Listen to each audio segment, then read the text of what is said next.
A very good morning, students. Today we are going to start a new lesson, lesson number 6, lithosphere and landforms. And this is the part of the geography portion. In this lesson, we will learn about what is lithosphere, what is the structure of the earth, what is rock, what are its types, what are main forms of the lithosphere, what are internal forces which change landforms.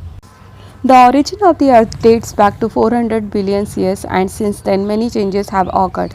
अब जो हमारी अर्थ है वो इसका origin 400 billion years पहले हो गया था और उसके बाद में लगातार कुछ ना कुछ चेंजेस होते रह रहे हैं। 29% जो है वो लिथोस्फीयर से सराउंडेड है और 71% हाइड्रोस्फीयर से सराउंडेड है और ये दोनों ही स्फीयर्स एयर से कवर हैं। The main spheres of earth are lithosphere. जो मेन अर्थ का स्फीयर है वो लिथोस्फीयर है, हाइड्रोस्फीयर और एटमॉस्फेयर है। The lithosphere is an important part of the अर्थ और जो लिथोस्फीयर जो है वो बहुत ही ज़्यादा इंपॉर्टेंट पार्ट है अर्थ का। The crust of the earth on which we live on the uniform everywhere. सबसे जो ऊपर वाली इसकी परत है जिसको हम क्रस्ट कहते हैं, तो ये जो क्रस्ट है ये यूनिफॉर्म नहीं है। यूनिफॉर्म मतलब कि बराबर नहीं है, कहीं खुरदुरा है, ऊपर नीचे, कहीं माउंटेन्स है, कहीं खाई है, ये सब है। There are big mountain ranges, mighty rivers and valleys, and in some places extensive plains and plateaus. The outer crust of the earth where people live is called lithosphere. जो अर्थ की आउटर लेयर है उसको हम outer crust है उसको हम lithosphere कहते हैं।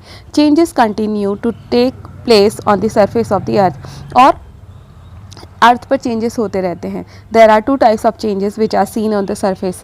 अब बेसिकली टू टाइप्स के चेंजेस होते हैं, एक तो स्लो चेंज होता है और एक सडन चेंज होता है। Both the above changes are caused by the activities of internal and external forces और ये दोनों ही चेंजेस इंटरनल और एक्सटर्नल फोर्सेस की वजह से होते हैं। Volcanic eruption and earthquake that brings about sudden changes are internal forces. अब जैसे वॉल्केनिक इरप्शन होता है और अर्थक्वेक आता है, ये क्या है? ये इंटरनल फोर्सेस हैं।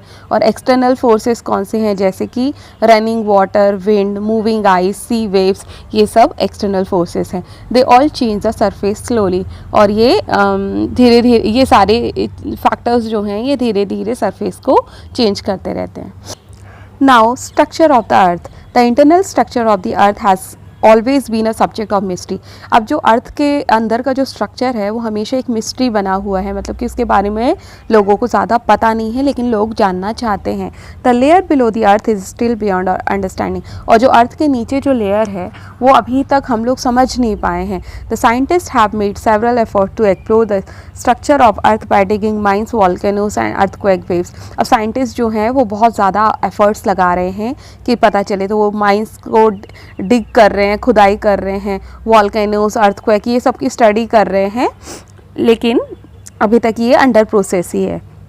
The scientists and geologists have put their logic, imaginations and views about the structure of the earth.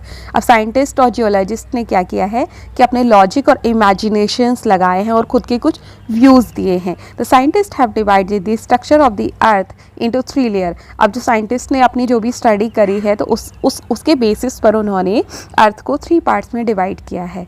Crust of earth और आउटर लेयर, मैंटल, निफे और core. The exterior part of the outer layer of the earth is called lithosphere. जो outer layer है अर्थ की उसको हम lithosphere कहते हैं। The living things live on this part और इसमें living things जैसे हम लोग, पेड़ पौधे, सब कुछ यहीं पे होता है। The continents and oceans are the part of the lithosphere और ये जो continents और oceans जो हैं ये lithosphere का ही part है। The sphere is formed by light porous rocks और ये जो sphere है ये light porous rock से फॉर्म हुआ है। Its width is approximately 10 to 70 kilometres और इसकी जो चौड़ाई है वो 10 to 70 किलोमीटर्स है। Continents are formed by them और इन्हीं प्लेट्स से कॉन्टिनेंट्स फॉर्म हुए हैं। The upper layer of the lithosphere is also called CR और जो सबसे ऊपर वाली लेयर है, देखो you can see in this diagram कि सबसे ऊपर वाली जो लेयर है उसको हम सियाल कहते हैं, उसके नीचे उसके अंदर वाली लेयर को हम सीमा कहते हैं और उसके अंदर वाली को हम निफे कहते हैं। सो सबसे ऊपर वाली जो लेयर है उसको हम सियाल कहते हैं और वहाँ पर बहुत सारा सिलिका और एल्यूमिनियम जो है यहाँ पे अवेलेबल है। इसकी जो एवरेज डेंसिटी है वो 2.7 ग्राम पर क्यूबिक सेंटीमीटर है। इसके नीचे वाली जो सियाल के नीचे वाली जो लेयर है उसको हम सीमा कहते हैं, और इस लेयर में बेसिकली ज़्यादातर सिलिकॉन और मैग्नीशियम मेटल्स अवेलेबल हैं। और इसके ऊपर वाली जो लेयर है ना, उसको हम मेंटल कहते हैं।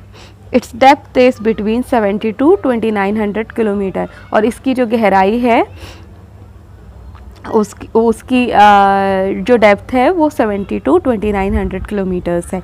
It has prominent minerals. अब यहाँ पे कुछ मिनरल्स मिलते हैं जैसे ओलिवाइन और प्रॉक्सिन। इसकी जो अप्रॉक्स डेंसिटी है वो 2.9 to 4.7 है। The inner most core of the earth is called nife, और जो सबसे अंदर वाली जो लेयर है उसको हम निफे कहते हैं, और इसका एक और नाम है metallic core. It is composed of ferrum and nickel, और ये फीरियम और निकल से बनी हुई है। It has highest wait and density, और ये सबसे ज़्यादा वेटेस्ट और इसकी डेंसिटी सबसे ज़्यादा है। इट्स अप्रॉक्सीमेट डेंसिटी इज़ 13, और इसकी अप्रॉक्सीमेट डेंसिटी जो है वो 13 है। This part extends from depth of the 2900 kilometres to 6400 kilometres, और ये जो लेयर है इसकी जो गहराई है वो 2900 किलोमीटर से लेकर 6400 किलोमीटर तक है। The temperature inside the earth increases with the depth, और जैसे जैसे हम नीचे जाते जाते हैं, जैसे जैसे हम डेप्थ में जाएंगे तो टेम्परेचर इंक्रीज होता जाता है अर्थ का। The temperature increases at the rate of 1 degree Celsius for every 32 metres depth, और जैसे हर 32 मीटर्स की डेप्थ पर 1 डिग्री सेल्सियस टेम्परेचर जो है वो बढ़ जाता है। However despite high pressure internal rocks and metals do not melt but remain solid, लेकिन इसके बावजूद जो अंदर जो रॉक्स वगैरह है, मेटल्स हैं, वो मेल्ट नहीं होते हैं लेकिन वो सॉलिड हो जाते हैं। It is all due to the pressure of the outer layer, और ये सब कुछ क्योंकि जो आउटर लेयर का प्रेशर इस पर पड़ता है, इस सब की वजह से ये होता है।